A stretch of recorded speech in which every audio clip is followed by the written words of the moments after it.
We were young and stupid, and as young and stupid college kids do, we came up with the craziest ideas and events. For our end of semester, we thought about camping out in the nearby forest. Honestly, I still regret going to this day. There were 4 of us: Ben, Amy, Samantha, and me, Kevin. As far as living out in the wild went, we knew next to nothing. People warned us. They told us to take precautions, like first aid packs or radios. One guy even told us to carry a gun. We only took the last piece of advice, and in Ben's words, to hunt us some critters. Aside from that, we each carried our own tent and a lifetime supply of junk food. We didn't tell anybody else where we were going, not even our parents. This was our night out, so no one was going to stop us. At 5 AM, we left. Samantha had stolen her dad's Jeep, so we needed to get away quite fast. Getting to the forest was a lot harder than we thought. The roads were narrow, and despite it being daytime, barely any light could actually get through. After an hour of arguing on where to camp, we settled on a nice spot by the lake. The first few hours were spent on swimming and barbecue. We tried to get a decent fire going, but settled on a small flame, which made us some very undercooked sausages. Swimming was an even worse experience. The water was murky and muddy and smelled awful. So far the trip wasn't going too well. Amy was feeling sick from the food, but she smiled through it. Samantha wanted to call it quits, but luckily Ben had the solution. As night fell, the already dark forest had basically become pitch black. We couldn't see even a few meters ahead of us. Ben was holding the pistol that we'd brought along for emergencies. He waved it around, acting like some sort of gangster. He told us we were going hunting. "So what are we hunting then?" I asked. "Squirrels, bats, anything, I don't know," he said dismissively. We went out holding hands so we wouldn't get separated. Ahead, Ben jumped at every sound, pointing his gun recklessly at unseen targets. I asked him if I should hold it instead, but he got angry very quickly. "What, you think I'm scared?" "Mate, you're being a twat right now. What if you shoot someone?"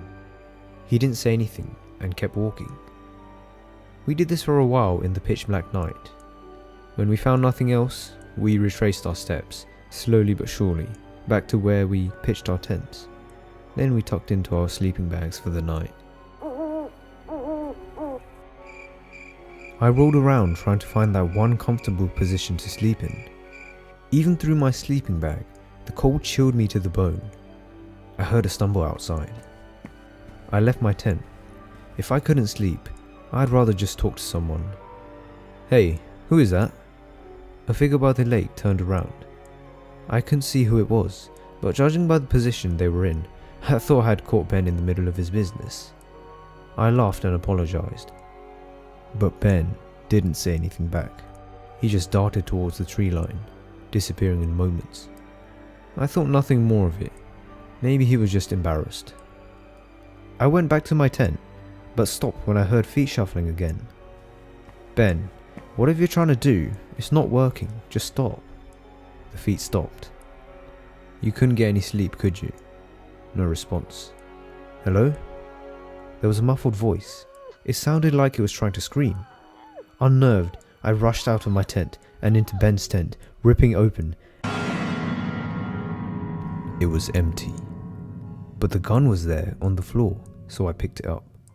The muffled screams got quieter and quieter. I looked in Amy's and then Samantha's tent, all empty. Then it hit me. They were probably filming some prank for YouTube. Surely. I approached the muffled sounds, laughing all the while. "Alright guys, you got me. Come on, stop it now." Instead of my friends, I saw 3 men, all wearing masks, staring at me. White, faceless masks, and behind them, a van. The tires were slick with gore and blood. Before I could even raise my gun, they ran towards me, making no noise whatsoever. I turned and ran and ran and ran. I stopped to catch my breath and heard a twig snap. This time, I wasn't hesitating. I fired into the dark. There was a sickening thud. It was Ben, hung from a tree and blood leaking in a big red spot from where I shot him. Hung around his neck was a sign reading, "Thank you for their meat." I screamed in horror and rushed into Samantha's Jeep. As soon as I got in, I pushed the pedal and left the scene in no time. Tears were streaming down my face in both fear and regret as I drove back home.